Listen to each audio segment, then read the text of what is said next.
Bismillahirrahmanirrahim. Assalamualaikum warahmatullahi wabarakatuh. Waalaikumsalam warahmatullahi wabarakatuh.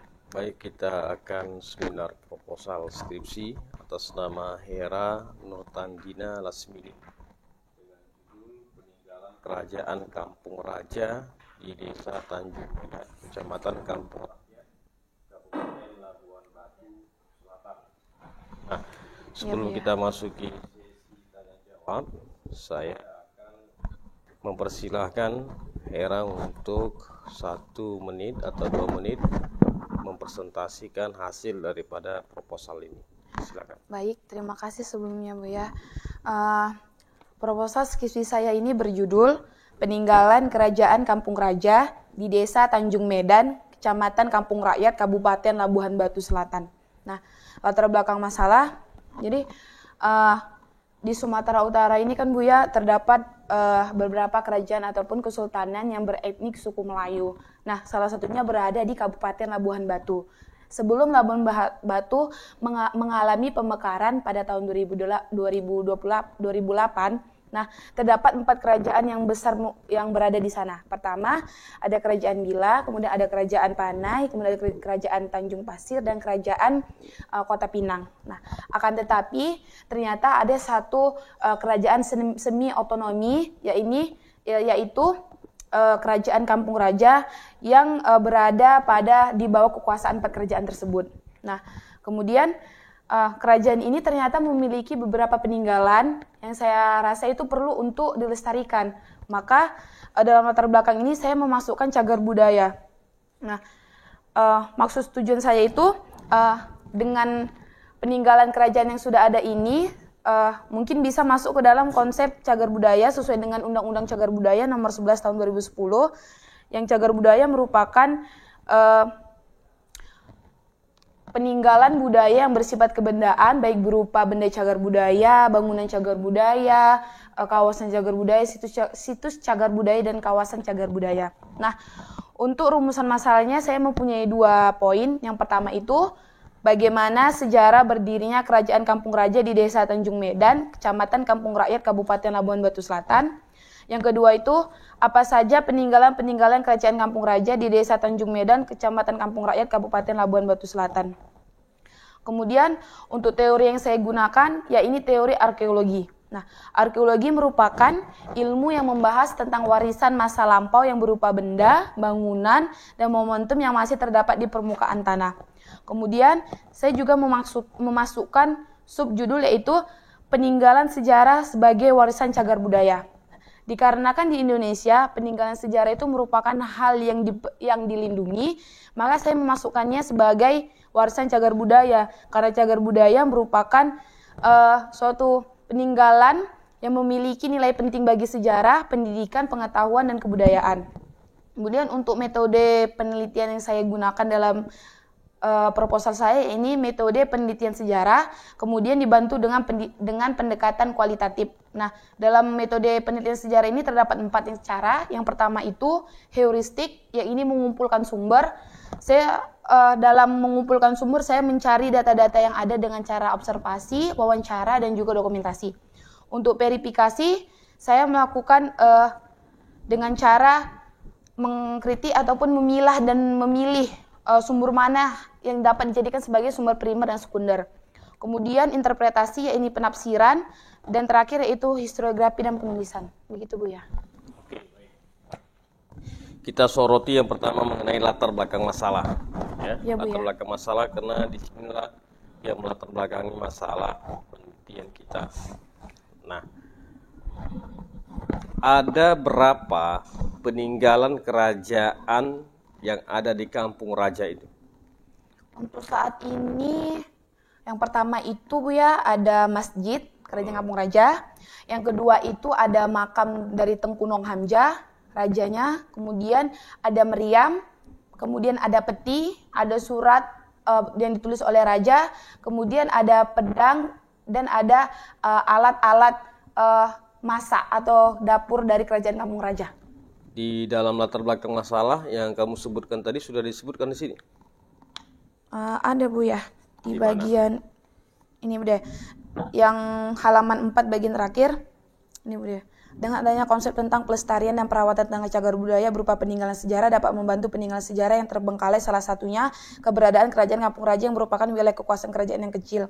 Udah, contohnya berupa bangunan seperti masjid, makam Raja Tengkunong Hamja, kemudian makam para keturunan bekas kerajaan yang masih terlihat.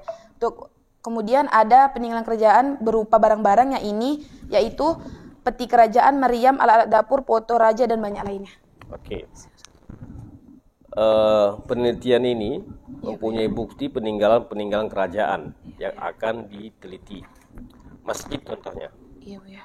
Kemudian makam Raja Tengkunong Hamzah, makam para keturunan raja, bekas kerajaan, kemudian barang-barang peti kerajaan, meriam, alat-alat dapur, dan foto-foto yang lainnya. Iya, Bu ya. Jadi yang dibahas di dalam proposal skripsi ini atau di dalam skripsi itu nanti, peninggalan kerajaan itu semua itu dibahas. Iya, Bu ya, yang saya temukan semuanya dibahas. Iya, Bu ya. Nah, kalau semuanya dibahas, berarti dia pembahasannya luas. Luas. Nah, di dalam perjalanan meneliti nanti, Iya, Bu ya, umpama kita menemukan 10 peninggalan sejarah, tapi yang bisa kita ceritakan 5, begitu. Nah, yang 5 lagi kita tidak bisa mengkisahkannya, tidak bisa menceritakannya, atau sedikit data mengenai itu. Nah, nanti ke depannya solusinya adalah dibuat batasan masalahnya lagi. Iya, Bu ya. 5 situsnya. Nah, namun sebutkan saja yang 5 lainnya contohnya, gitu. Tadi kan 10 kita contohkan. Iya, Bu ya. 5 disebutkan dalam batasan masalah yang akan dikorek semua informasi mengenai itu. Kemudian yang 5 lagi dipaparkan saja untuk memperkaya. Mana tahu nanti ada orang yang melanjutkan penelitian kita. Nah, jadi baik, Bu ya. tidak mungkin semua kita bahas, tidak mungkin. Nah, Iya, ya. Iya, Bu ya. Oke. Tadi mengenai latar belakang masalah. Sekarang kita beranjak kepada identifikasi masalah. Nah, identifikasi masalah itu kan sesuatu yang kita identifikasikan, sesuatu yang kita cari, yang nampak, gitu, fenomena-fenomena yang nampak. Tentunya fenomena-fenomena yang nampak itu, yang terlihat itu banyak sekali. Nah, jadi baik sekali kalau di dalam proposal ini, di bagian identifikasi masalah ini, cantumkan saja sebanyak-banyaknya identifikasi masalah. Kemudian, sesuai dengan pembahasan tadi, Bu ya, iya, yang Bu ya katakan tadi. masukkan saja. Nah, kemudian barulah dirumuskan menjadi rumusan masalah. Iya, Nah, ya. Jadi rumusan masalahnya saya lihat sudah bisa dilanjutkan. Iya, Bu ya. Oke. Kemudian begini. Tadi di dalam presentasi, Iya, Bu ya. kamu katakan bahwa penelitian ini menggunakan metode sejarah. Iya, Bu ya. Metode penelitian sejarah. Pendekatan sejarah. Iya. Kemudian ada juga pendekatan Kualitatif, dibantu dengan pendekatan kualitatif. Pertanyaannya begini, bagaimana sejarah ini membantu kualitatif? Atau kualitatif yang membantu sejarah? Nggak, Bu ya, kalau untuk metodenya kan saya menggunakan metodologi sejarah. Metodologi sejarah itu kan kayak suatu prosedur atau metode yang digunakan untuk mengkaji peristiwa masa lalu. Nah, kemudian saya tambahkan pendekatan ini karena pendekatan kualitatif itu kan suatu pendekatan dalam sebuah penelitian yang berorientasi pada fenomena dan gejala yang bersifat alami. Jadi maksud saya metode pendekatan ini kayak membantu saya untuk lebih mendeskripsikan dari metode sejarah ini, ya kan metode sejarah itu kan ada 4. Berarti begini dia. Ya. Menggunakan 2 metode. Oh iya. Ya, menggunakan 2 metode. Yang pertama metode sejarah, ya, metode sejarah dengan teori sejarah. Mudahnya pakai saja yang 5W 1H. Iya, gitu kan? Itu mudahnya. Nah, metode sejarah ini digunakan untuk apa? Untuk menceritakan. Iya, menceritakan kisah-kisah lampau. Disinilah bisa kita tanya informan dan sebagainya. Nah, posisi kualitatifnya yang di situ, kita melihat peninggalan sejarah itu yang terkini gimana gitu. Kalau yang metode sejarah tadi itu kan kita berbicara masalah lalu. Iya. Masa lalu. Sementara yang kualitatif deskriptifnya bisa kita lihat sekarang. Berarti dia juga ada sejarah dan perkembangan. Nah, sejarahnya pakai history itu, metode history itu, kemudian perkembangannya pakai kualitatif itu. Nah, jadi dia kena dia. Berarti ini di metode penelitian ini saya buat dua langsung. Buat dua. Iya. Buat dua langsung. Kombinasi antara dua metode. Oke. Kemudian yang terakhir yang saya pesankan dan saya kuatkan ya, di bab 4 tadi ya, di bab 4 itu di sistematika pembahasannya langsung saja ke bahagian rumusan masalah. Ya. Jadi A rumusan masalah pertama, B rumusan masalah kedua. Kalau ada masalah yang penting mau dibahas lagi, masukkan di mana yang baiknya dimasukkan. Baik, Bu ya.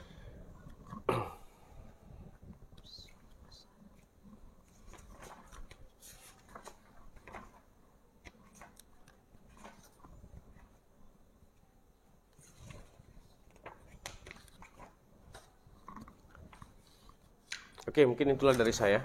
Ya. Mudah-mudahan skripsi ini bisa tuntas dikerjakan dan jangan dikasih kendor skripsi ini. Jadi setelah lulus semuanya sudah menguji, dosen penguji semua sudah ditemui, catat apa yang penting dan diterapkan mana yang bisa diterapkan. Kalau yang tidak bisa diterapkan, nanti konsultasi kepada dosen pembimbing. Ya, jadi tidak juga semua kata dosen penguji itu harus diselesaikan di situ. Ini hanya pandangan saja. Ya, mudah-mudahan dalam waktu 1 bulan ini bisa selesai. Ya, saya yakin bisa selesai. Assalamualaikum warahmatullahi wabarakatuh. Waalaikumsalam warahmatullahi wabarakatuh.